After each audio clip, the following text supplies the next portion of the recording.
Thanks for joining me for DevSecOps, the good, the bad, the ugly. Today I have with me Imran, all the way from Singapore. Hey, hi Zach. Good to have you here. Absolutely, We, appreciate you joining me. So Imran, you've been somebody I've been following on LinkedIn for a while. I know you travel around and speak literally around the world on DevSecOps. How did you manage to find yourself in that industry talking about DevSecOps? I would say it's pretty accidental. I come from offensive security side of security. I was Okay. doing testing, vulnerability assessment, and pretty cool red teaming kind of activities. But then I was hired to implement product security in an organization. Okay. And part of that was implementing DevSecOps. And then Yeah. we start off with SCA, static analysis, dynamic analysis, and then mature that organization as a whole from just being running tools as it is, as a manual way, Right. into a very streamlined DevSecOps process. Yeah, that's how I landed here, and I've been doing it for the past 6 years now. Implemented probably 2015 DevSecOps pipelines for the different kinds of customers, Right. clients. Yeah. So yeah, could you maybe briefly touch on what do you help organizations do, Imran? Yeah, primarily we concentrate on three things. We coach people on how to mature their organization from a DevSecOps perspective. Yeah. We train their employees in terms of how they can run the tools once we have implemented the DevSecOps pipeline. Of course, DevSecOps is more than the tooling. We also have culture, measurement, and how we share these results across the organization in a meaningful manner, right? And then we also help them manage these things if they would like us to manage the tooling, the Security Champions program, for Yeah. example, that Yeah. help them do it as well. Yeah. No, that's great. I was just with the syllabus that you showed me was pretty intensive and thorough. So I can imagine. So I guess the first question that comes to mind with that, Imran, you're talking to a lot of organizations. What are some of the common trends that you see when talking with them? Yeah, so I think the first thing I'm constantly seeing these days is that people are willing to get started with DevSecOps. So I would say DevSecOps has become a mainstream criteria in terms of implementing an application security program or any product security program for that matter. Right. So I think that's the first trend which I'm seeing. I'm pretty happy to see that. And one of the reason I started on my own was to help educate companies and people about how DevSecOps can be done without spending millions on it. You can get started right away and then see very good results probably in a month or two. Right. So yeah, I think that would be the first thing. And then another thing was that when I started implementing DevSecOps, it was pretty difficult to find tools which would fit nicely in DevOps, specifically if you're talking about static analysis tools or dynamic analysis tools. They used to take forever. I have some instances where it used to take 2 weeks to just get a result, just one result. Right. Right. That. Versus now, tools have matured so much that you can do static analysis in a matter of 5 to 10 minutes. Of course, it's not complete, but then what you need in DevOps pipelines is not the complete coverage, but rather making sure that the baseline security is taken care of. I think that would be the second trend. And the third trend I'm seeing is people are now looking at DevSecOps from a strategy perspective, in the sense we have done pen testing for probably for a decade now, but then we are not seeing those results being influenced on the left side of your SDLC process, meaning we haven't shifted left, and more organizations are trying to shift left, if I could use that word, shift left. Yeah. But yeah, people are now trying to say, hey, let's work on the problem at its root rather than fixing it at the end.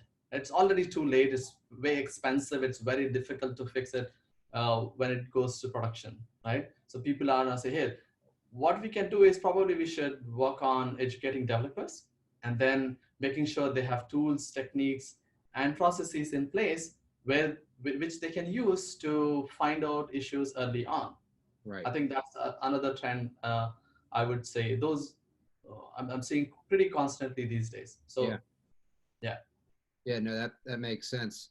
And when you're taking those trends holistically, I mean, so and start to think about vulnerability management, making sure that you're shifting left and you're actually reducing that. What types of metrics are you recommending, right, and coaching people on to focus on when they start, Mhm.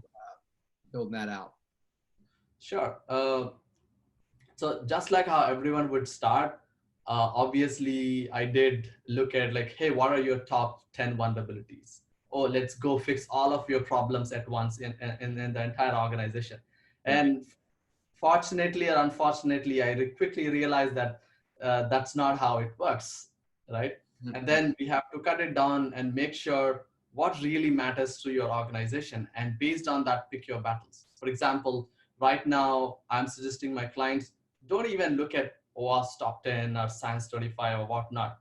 Pick up, see what trends you are seeing in your pen test reports, and then use that as a way to influence your security program, your DevSecOps program. And then ideally, you should be concentrating only on your top 5 Mhm. vulnerabilities in your organization. And then even within that, let's say, for example, if you're a big organization with 100,000 employees, it's very difficult to implement or fix top 5 vulnerabilities. So the trend which we are seeing now is that concentrate, pick 1 or 2 vulnerabilities of whatever class you are. If you're a company which has a web app, a SaaS company, then pick 2 vulnerabilities, maybe XSS, CSRF, SSRF, and whatnot, and Yeah. then try to implement controls to get rid of them systematically across your organization, not just a product.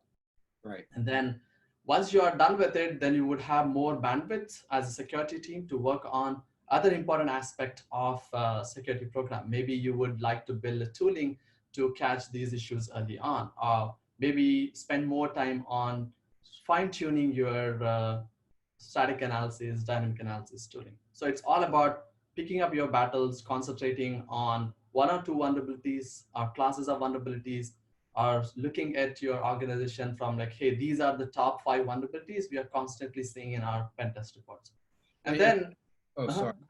sorry, go ahead. Ask another question on that, Imran, because I thought it was great. Like when you're talking about the top 5, is there any ones that tend to stand out a little bit more than others to you?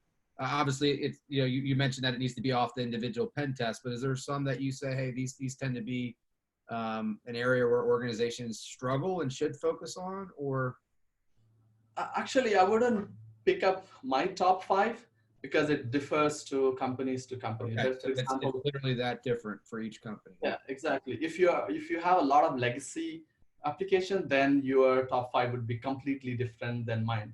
I would say some organizations we work with, their top 5 are like memory leaks, buffer overflows, as such. But Right. fortunately, not a lot of organizations have thick clients these days. Most of them are web apps. So maybe you concentrate on XSS, provided you are not using frameworks like AngularJS, Vue.js, all of those front-end JavaScript frameworks. But if you don't have those, then probably XSS would be one of your concerns. Um, and if you don't use backend, ORMs or SQL entities procedures, then maybe SQL injection could be your risk as well. But again, it depends entirely on which organization, what kind of organization you are, what type of applications you develop. But uh, one thing I learned as a technical person way early in my organization, it's not about technical controls. It's all about what risks your business have and then work around it. If my holy grail for me is my customer data, what can I do to protect that? Maybe then you concentrate on SQL injection vulnerabilities or SSRFs for that matter. So it's again pretty different for different organizations. Yeah, that makes sense. Depending on the technology stack, what ultimately is their holy grail could be Yeah, different depending on yeah. what they're protecting. Yeah, that's great. So Imran, I mean, looking at the wealth of information that you have on, again, just what you teach in your courses would be, great to maybe have you come back on another time to drive into another topic. Sure. Would appreciate maybe if you could post that information where people could see the type of content that's out there. as they're looking to go through that maturity process. But really appreciate your time. This was enlightening, and helpful. Likewise, thanks for having me on the show, and really looking forward to work more with you in future.